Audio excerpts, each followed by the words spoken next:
Okay, let's talk self-acceptance.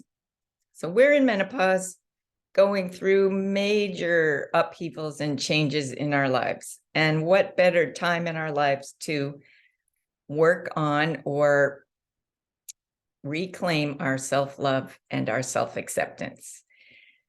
You definitely, if you're having unconditional love, you've got to have acceptance of the self that you are. And you are a beautiful soul. You were born a beautiful soul. You always have been one, and you will continue to be. Life gets in the way, and society and forces us to constantly judge ourselves and criticize ourselves and compare ourselves to others. But right now, we are working on our self, our soul self, and we are being reminded that we have got to accept ourselves regardless of all these changes that we're going through, the mental, the emotional, the physical, the spiritual changes that are all taking place. They just seem to be bombarding us from all directions right now. That's unfortunately part of the process. It's a big, huge wake-up call from the universe, God, or whoever your spiritual guidance is. It's like you are in menopause right now. Your menses is pausing, so time for you to take a pause. Luckily, you're in this course and we are talking about a lot of mindfulness actions, and they can so help with this new change that we're going through and with life in general. When we become mindful, we become aware. We become aware of our thoughts and actions and also our surroundings. We just have an overall awareness. And right now we're becoming aware of how important acceptance is to ourselves and our self-progression. So a time for pause, a time to take time to set yourself as a priority. Part of your self-care is to take that time to go inward. Have a journal or just have some cut out meditation time, quiet time, where you can be undisturbed and go in and listen to your soul self. Ask her questions or just be and allow what she has to tell you so that you know, and then you want to write it down so you remember. But you have to allow your true, beautiful, powerful self to start coming back and shining through. Because I know you feel like maybe you lost her somewhere along the road when this menopause stuff started, right? But she's still in there. And this is where you're pausing to reconnect with her,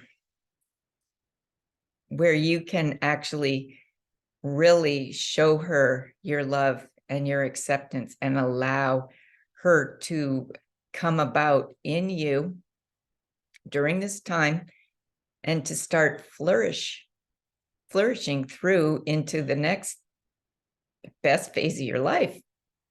So we have to remember, we need to be gentle, we need to be kind, we need to be without judgment, without criticism. Try to eliminate that comparing with others. You're perfect just the way that you are, and that's what you need to accept with yourself.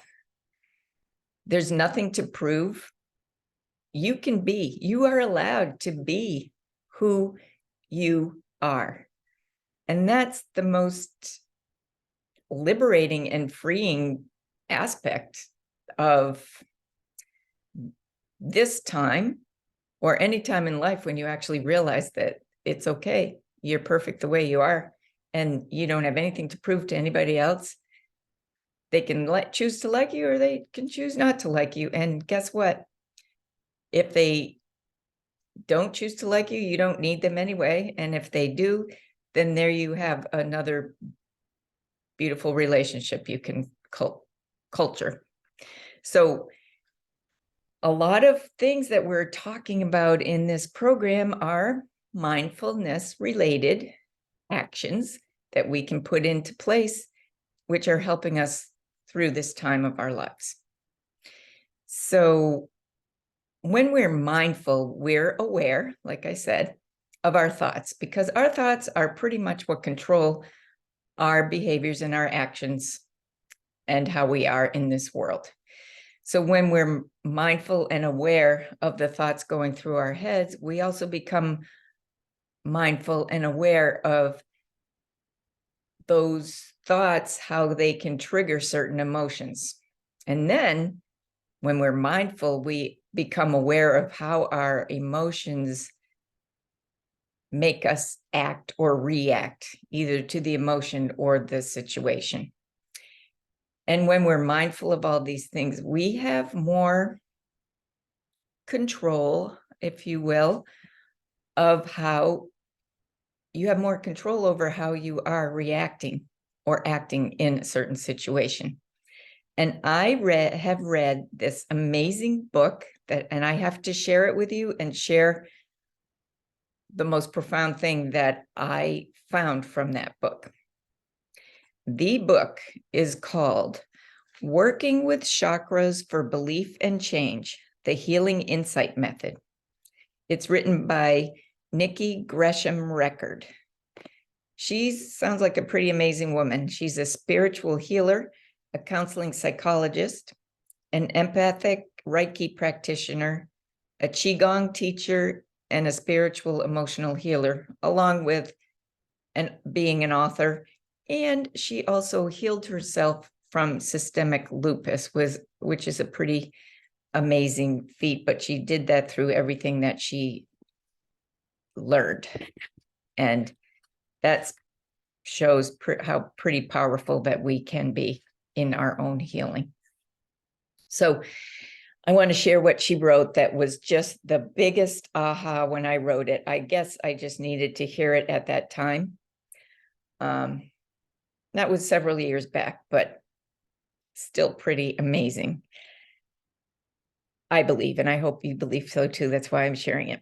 So she says, even though emotions can have profound effect on our lives and bodies, they don't need to form our identity. So you don't have to say, I'm an angry person, or I'm a happy person, or I'm a lonely person. Those are just emotions that we feel. So she says, we have emotions and feelings throughout our life of difficult events and people, but emotion is just a sensory feedback system. And as I say it and read it now, it's just like, well, duh, yeah, that's true. But boy, when I read that, I was just like, oh, it really opened my world. You know, maybe I shouldn't admit it, but it was just huge for me to read this. Anyway, emotion is just a sensory feedback system. So we are not angry or happy or guilty or lonely or blank, whatever the emotion is you want to put in there. By not owning the emotions as part of our identity, it's possible to detach slightly. So if you see emotion as something you're doing, it allows a consciousness or free will in how you experience the emotion. So it's like you can experience and do the emotion, but it doesn't have to eat away at you, or you don't have to carry that around with you for the rest of your life. That's, I guess, how I took it. So you can do emotions, you don't have to become them. Yay! To me, that is huge. I wish I knew that a long, long time ago. But, you know, so when you're able to do emotions, you can step back from it, allow yourself to process it. And I think it makes it easier to let them go when you're doing them and not absorbing them or thinking that you are them. So just an example. So, like if you're in a conversation with a loved one and they say something that actually triggers the emotion of, saying anger. So this is an experience that I've had. So when I have felt angry, the way I react to that emotion is by yelling. I get really frustrated and I yell. That's the way I have to express my anger. That was a learned behavior.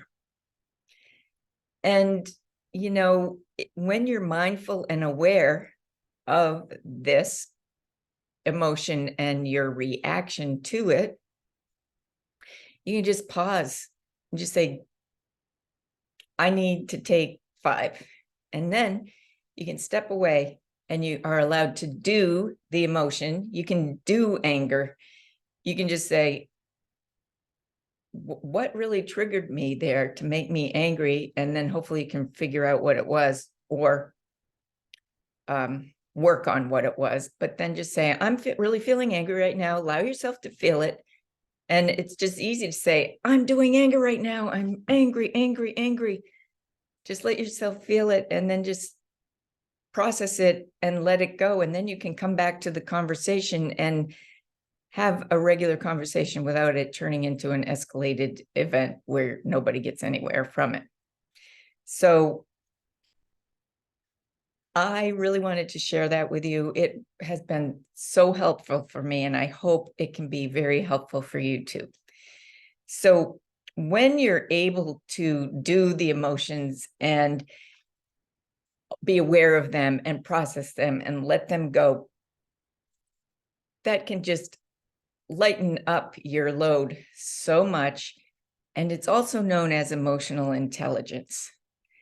And when we can use this emotional intelligence to get us through life and make life a lot less burdensome. So how can you process this? Journaling is so huge, like we've been talking about, where you can just sit down and journal and say, where are these thoughts coming from? Why are they here? Why are they causing me to react this way? And, as I said, when the way I dealt with anger was by yelling, that was a learned behavior. That behavior was learned when I was very young from what I was shown by my parents on how you react to your feelings or emotions. So we can always relearn and redo our emotions. And so what action steps can you take for this process? I would highly suggest, if you haven't already gotten one, to get yourself a journal. It can be an emotion journal, or it could just be a journal for all your thoughts. And it will just help you to accept who you are and where you are in this process in your life right now, in this experience of life. If you say you don't have time, maybe you can set your alarm like 15 or 20 minutes earlier than you get up usually.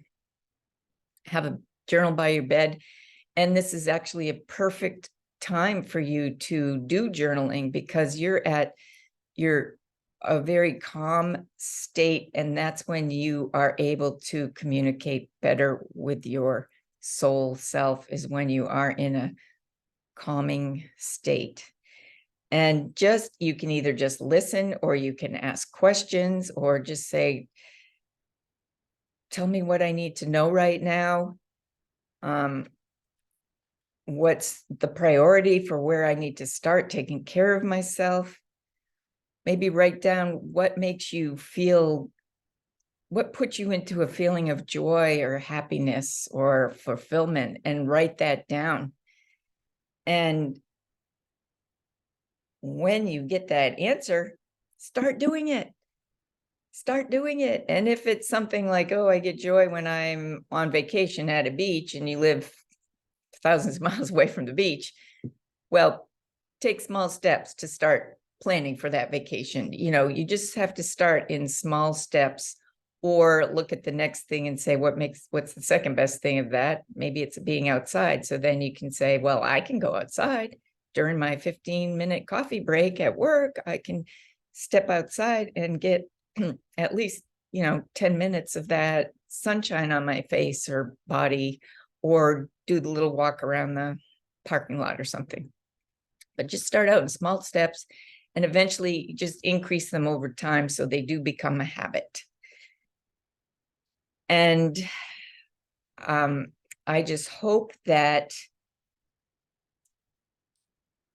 what I shared with you will help you to be able, just a reminder anyway, how important it is to accept yourself. You need self-acceptance to have unconditional self-love.